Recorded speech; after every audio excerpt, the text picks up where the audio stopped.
pleased are you with that bounce back after what happened against Sydney? I mean, you sort of kept them to in the 20s shooting tonight in the first half anyway. You crashed the boards. You didn't let up the lead.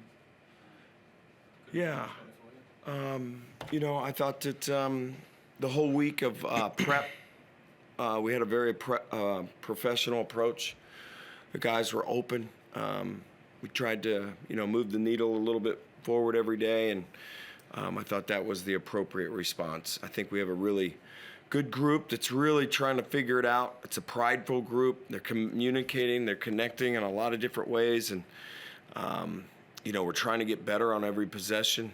And I thought that defensively is where it was really important, and where we looked like we made some strides. And it wasn't perfect at times, but we had a lot of turnovers. But off the 19 turnovers, they only had 9 points off turnovers. That is a really, really important stat. And that's hard to do with that many turnovers, but a commitment to get back and still defend after the turnovers, a big, big step. And then I think the rebounding and things like that. Obviously, we had 3 bigs with double-digit rebounds. 55 rebounds in a 40-minute game is really hard to do. I was going to mention about the points off turnovers. You did cough it up, but just the second effort, was that what it was? Yeah, I think that, those are what we call turnaround plays. Those are huge. If you get a couple of those a game, but, to only score 9 points off 19 turnovers was really huge. I thought we had a commitment to get back and build the wall, and I think you saw bodies flying back and then trying to get on the boards. And we just never gave up, right? And I think that was really important. And Bryce, how did you feel out there? Obviously, one of your quieter nights against Sydney, and you seem pretty determined. You don't tend to put 2 of those in a row too often over your journey. At the end of the day, I've been playing this game for a long time, so I have short memory, whether I have a great game or a game like the one I had versus Sydney. But, I just take what the defense gives me, and, whatever happens, happens. Mike, you spoke in the preseason about wanting to be a team that plays with pace. You hadn't done that at any point this year. You did it against Cairns, but really no other time. Yeah. I think the 14 fast break points probably doesn't give an indication of how fast you played tonight. How impressed were you with that? We're trying. I think we're trying, and I think we can key that off the defense. When we are flying around and we're moving and defending, and then we're still trying to figure out how to play like that, and even like at times play with pace and play with space, which seems really simple, but we are getting better at it. Guys are getting to where they need to be. We are getting more connected. It's like how we connect with Bryce is one thing, and then how you connect with DJ and Z and some of these other guys that can really score at times for us. And we're just a work in progress. I think what you've seen in this league is it's a marathon. One night Sydney looks good, and then maybe they don't look as good, and Tassie looks not as good. It's a hard league, and it's a hard playing league. You got to give credit to everybody. I think the coaching in this league's outstanding. I think guys really, really work at it, and I know the players, are prepared and organized and detailed, and everybody's trying to win. So, for us and our journey, and we're emphasizing it in practice as much as we can. We're trying to work on it as much as we can, and hopefully, as the journey goes, we get better and better. Bryce, we had Isaac in here last week. Spoke about playing the pick and roll with you and his partnership with you. What's the experience been like playing alongside Isaac Humphrey so far? It's been great. He was probably one of the first people I thought of when I signed here, just because he's always usually played good against me when I was in Perth, so I was aware of what he can do, and historically I play well when I have a big alongside of me, so I was super excited. So hopefully we continue to gel throughout the season. What did you make of the pace that you guys played with tonight? Because it seemed like it was on another level to what we've seen from you guys so far this season. Yeah, I think, like Mike said, that's what we're trying to get to. Obviously, we know we have so many different weapons, and it puts us in the best position to utilize it where everybody may have spurts where they're impacting the game when we're playing faster. Mike, you said after the last game against Sydney that you were excited to watch the film for that game. Were there any takeaways from that film session that you implemented in this game that worked well? Well, I think there's a whole bunch of stuff, but as a coach, I can sit up there and preach about a whole bunch of things that we need to correct and teach and get better at. It's just going to have a little more, there's just more to it after a loss, right? Now, the group's been great. We had a really long film session, probably too long. I did my best version of Quinn Snyder there. But it was sort of like one of those days where I knew we couldn't do a lot on the practice floor, so I decided that we would do it with their minds, right? And there's a whole bunch of different ways that we can learn and teach, and so we just did it through video. I just think it's important for me to, at times I hate to talk so much, but we're trying to get everybody to kind of like think and talk and act Sixer, right? And, like getting everybody on the same page. And if it has to be a longer film session right now, I know like the long film sessions won't last later in the year. I'll lose them quicker, but right now, as we're kind of building and things are going, and it's just easier to do it in that moment after that one, because that was the first time that we had a little adversity. But I love where we're at. I mean, I don't think we've played great yet, and we're sitting here at 4-1. I think there's a lot of positives, and yet there's a lot of things that we can get better at, right? I mean, the boards, 19 assists on 32 made field goals, and then you could say 19 turnovers. And we know that as we go on in the journey, we've still got to get better in a lot of areas, and that's us connecting and handling the pressure and, handling the things that like Southeast do, because they are trying to disrupt everything that you're doing. And, I give us credit, a young team and the bounce back game, and we had a few days to get ready and prepare. And like I said right at the beginning, that was the appropriate response for me. That was a very professional, appropriate response. Right? We want to get better. We want to look better. We want to get better at the things that bothered us the last game.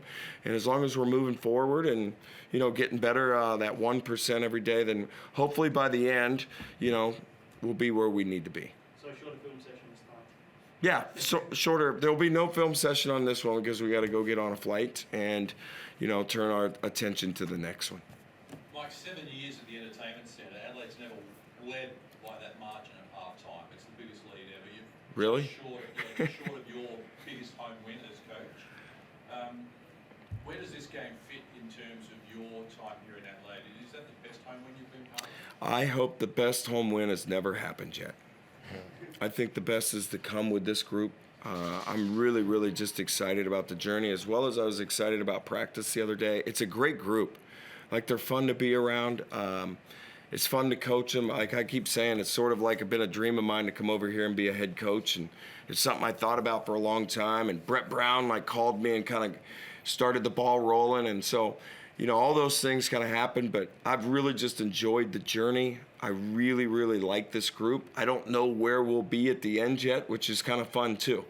To just see how this thing just sort of plays out. And then we'll know, where we need to dive into some things. And how we just kind of keep connecting. But I love them at the practice court, and I like what they're like in the locker room. And even at lunch the other day, there was 45 minutes when they were at lunch the other day before anybody broke out a cell phone. That was a miracle that they were sitting there and talking and connecting without a cell phone. Like, I haven't seen that in a while.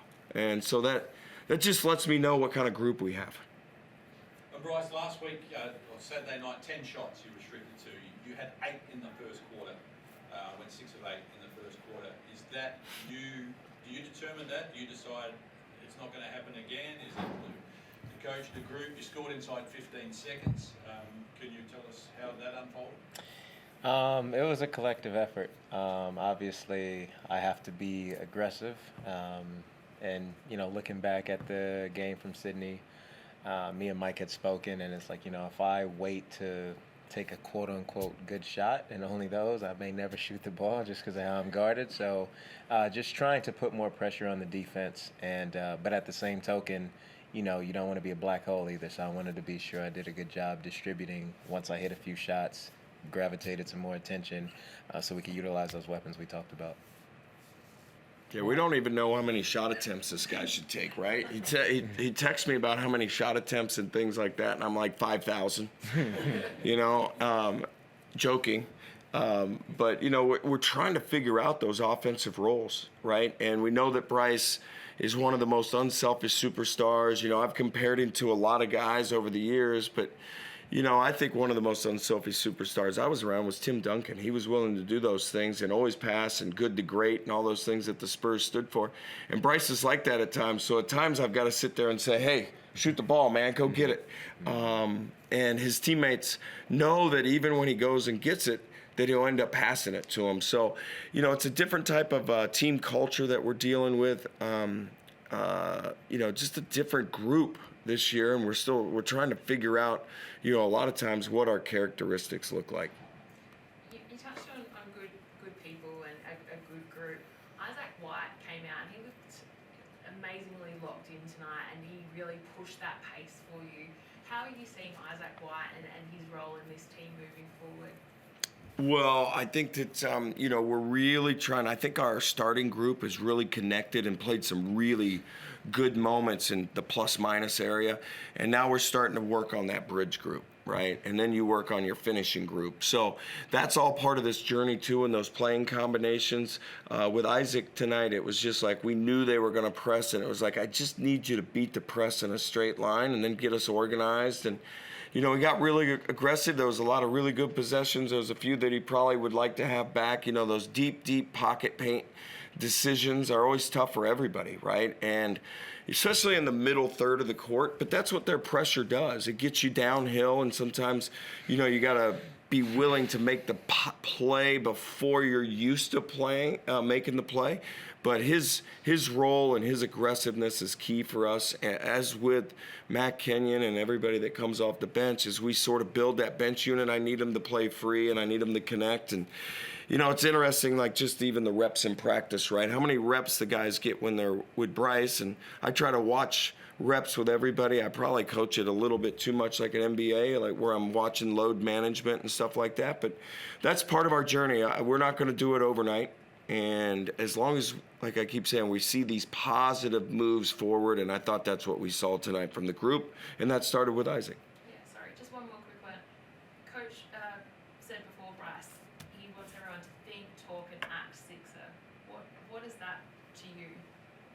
That's what we're still figuring out as it goes. But right now, I think everybody has been on the same page since we came in for preseason, and I think the biggest thing that's been a help is that we don't have any selfish guys. Everybody wants to win, and obviously there's ups and downs in every game, so it's easier for us to stay together if a guy makes a mistake, because they didn't do it from a selfish state of mind. They're doing it because they're trying to do the right thing. So it's always easier to stick together when I guess, what's in your teammate's heart, if that makes sense. Mike, real quick one, just the last couple of questions. Keanu came into the rotation early tonight and talked about that bridge group. What do you think he can bring to the group? Yeah, we were just looking for a little bit both sides of the ball, to be honest with you. Keanu's a young athletic guard that can get up and really pressure the ball, but then, just having another little ball handler out there versus some pressure, right? That's why we just tried to change it up a little bit. There was a few other tweaks in the rotation tonight that we are still just sort of playing with the combinations and when to put those guys together in the game. And I probably spend too much time on that stuff, or maybe not enough. It depends. But with a few of the head coaches that I had in the NBA, the rotation was huge. And, you're kind of looking at their rotation and our rotation, but I'm still trying to figure out the best playing groups, as in, is Flynn the first sub or DJ the first sub? Who comes when? When Nick comes, does Z stay longer? So there's all these pieces to the puzzle with that bridge group. And that changes, right? Whether Z's at a 5 or a 4, and if Whitey comes or Flynn stays. So yeah, that's what we were trying to do versus the pressures. Just have another ball handler out there. What's the big challenge about going to Cairns, team with their back against the wall? They'll be missing Jack McVeigh. Is this sort of a danger game potentially? I think that, as we talk, I think every game in this league is incredibly difficult. And Coach Ford, to me, is one of the best. I just have a ton of respect for him. And, they've been off all week. They'll be ready. They'll absolutely be ready. We've got a short turn, and, we'll turn our attention there and get focused. Probably because we just played up there and stuff. But, for us, we just focus on what we can control and hopefully, be ready to go at, what is it, a 4:30 tip up there? And that's got to be the goal. Thanks, guys. Okay.